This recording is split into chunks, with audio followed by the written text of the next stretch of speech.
लड़की कुत्ते को घुमाने गई थी, लेकिन काफी देर तक वापस नहीं आई। उसी के कुछ समय बाद उसका कुत्ता एक तोहफा लेकर घर लौटा, एक डिब्बा जिसमें एक गुड़िया रखी थी। लेकिन डरावनी बात यह थी कि उस गुड़िया के चेहरे पर जो जख्म थे वो पिछले मृतक के घावों से बिल्कुल मेल खाते थे। फिर भी उसका जिद्दी अधिकारी इस बात पर यकीन करने को तैयार नहीं था, मगर अगले ही पल उसकी ये जिद बुरी तरह टूट गई, क्योंकि किसी ने पाइपलाइन में उस लापता लड़की की लाश खोज निकाली। उसके पूरे शरीर पर जगह जगह पर चोट के निशान थे, जो उसके साथ हुई हैवानियत की गवाही दे रहे थे। लेकिन अजीब बात यह थी कि पिछली वारदात में ऐसा कोई तोहफा गुड़िया नहीं मिला था। अपनी शंका को सही साबित करने के लिए छोटे साहब ने तुरंत उस मृतका की हर गतिविधि की जांच शुरू की। आखिरकार उसकी ट्यूशन क्लास में उसे वही नस्ल की बिल्ली मिली जो पहले केस में थी। यानी ये साफ हो गया कि दोनों हत्याएं एक ही इंसान ने की हैं। लेकिन कातिल बिना किसी पैटर्न के शिकार चुन रहा था, इसलिए उसे पकड़ना बेहद मुश्किल हो गया। और उस गुड़िया की तो किसी भी दुकान या बाजार से जानकारी तक नहीं मिली।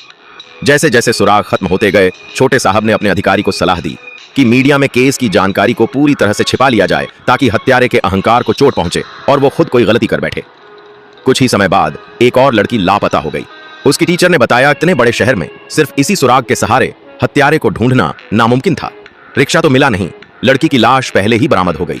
लेकिन उसी वक्त छोटी बहन को अपने पड़ोसी के घर लटके बैग में वही बैग दिखा जो उस रिक्शा में था।